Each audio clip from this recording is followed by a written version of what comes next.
Hello everybody, it is me, your boy, Jordan Young, aka Sneakernomics, back with another banger. Nah, I'm only joking, I'm not your boy. And to be honest, this video is gonna be average at best. Try not to let that put you off though. And before you do inevitably scroll on owing to the lack of interest, make sure you hit the like button. And if you're not subscribed to the blah, just show us the shoes, bro.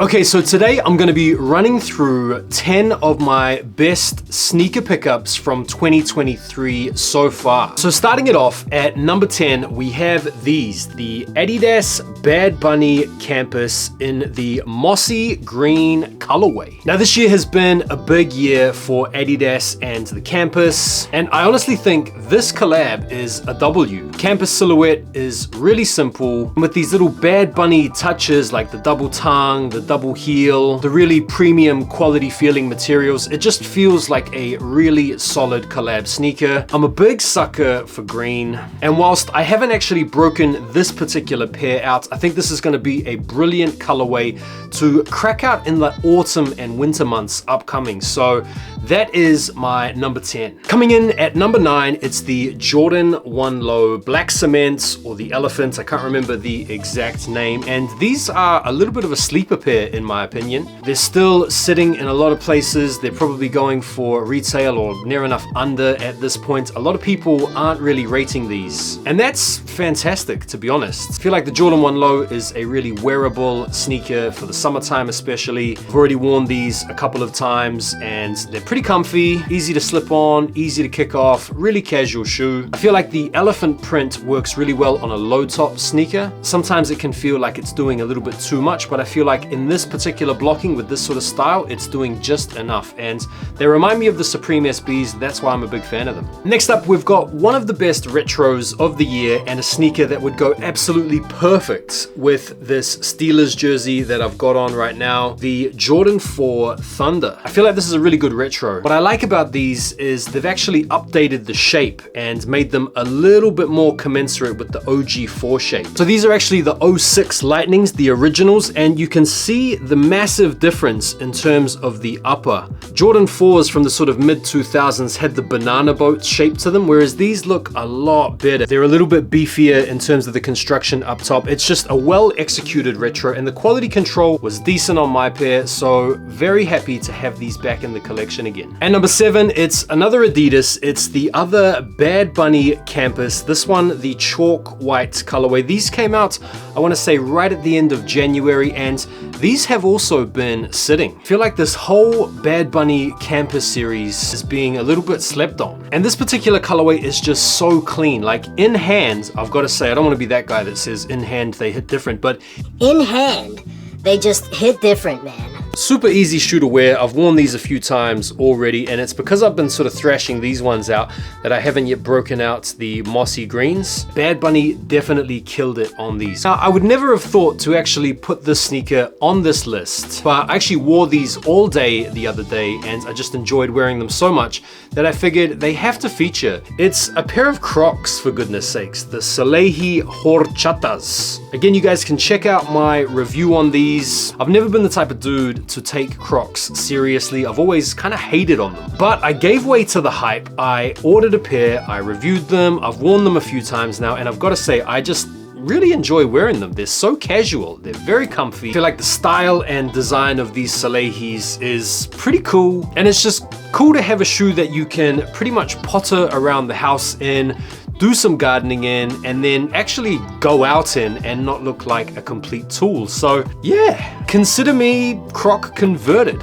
Right, so before we get into the top 5, there is going to be a pretty notable absentee, and that is the Air Jordan 3 Reimagined. I don't have a pair, I didn't pick up a pair, and the reason I didn't is because I still have the Retro 88 pair from 2013 in my possession. These are still in good condition and still very much wearable. And because I'm not the type of guy at the moment to have doubles or multiples of the same model from different years, I just didn't really go after the Reimagined 3s this year with that much vigor. And because I didn't pick them up for retail, I just haven't gotten them. So I don't have the Reimagined 3s in my list, but I still do have the White Cement 3s from 2013, which have aged now to the point where they look very similar to the reimagined 3s. Okay, so into the top 5 we go, and at number 5 it's gonna be these, the Nike SB Dunk Low Run the Jewels. I just think this is such a cool colorway between the blues and the offset with the fuchsia pink, quality on the materials, and I'm a big fan of Run the Jewels. And even though I haven't had a chance to really break these out properly yet, I'm stoked to have them in the collection and definitely looking forward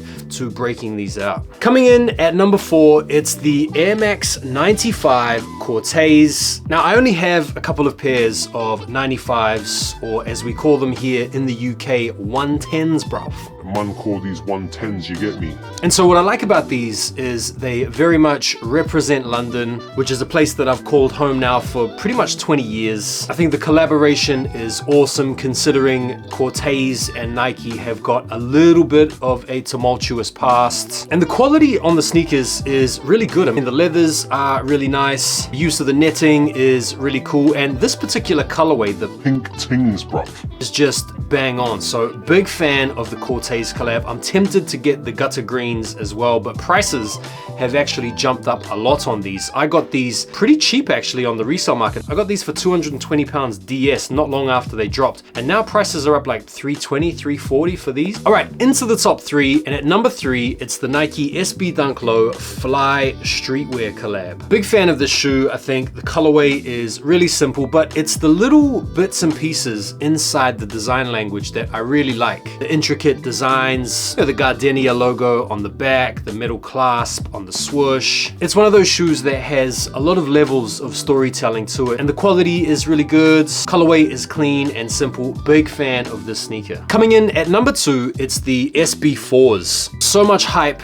around this shoe, and it's a shoe that I think really does live up to the hype. The quality of the material is good. The nature of the collaboration is awesome. I mean, Air Jordan and SB coming together again on a shoe that you probably wouldn't have thought the Air Jordan 4. Colorway is very simple, very wearable. And then the little upgrades that they made to make this shoe actually skatable, I think was brilliant, whether it's the rubber wings or the rubber heel tab. But I think the feature that all of us non-skaters were able to enjoy the most were the modifications that were made in order to make these more comfortable. Brilliant, brilliant shoe, and looking forward to more SB4s for sure. And at number 1, you probably already have guessed it, it's the Nike SB Dunk Low Jarritos. A lot of people out there are starting to say that these are a little bit overhyped, but to them I say shut up. I mean, they've made the entire world stand up and take notice of the correct pronunciation of Jarritos. Every time you hear a content creator talking about these, you are just waiting, listening patiently for the rolling of that R. And if they don't roll that R, you just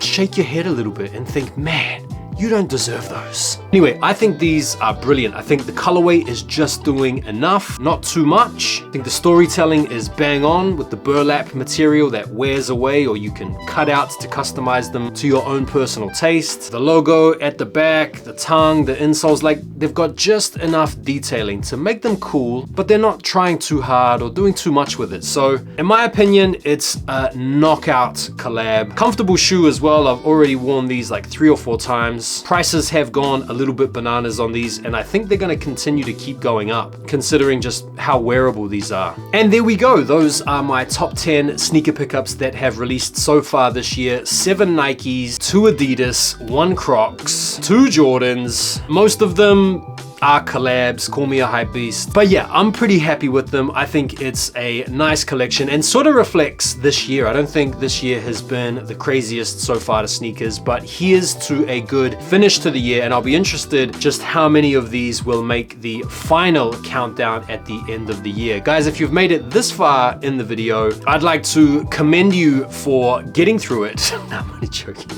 And if you haven't done so already, be sure to smash the like button with your face. That would be awesome. I'll see you guys on the next video, yeah? Take care for now, and peace.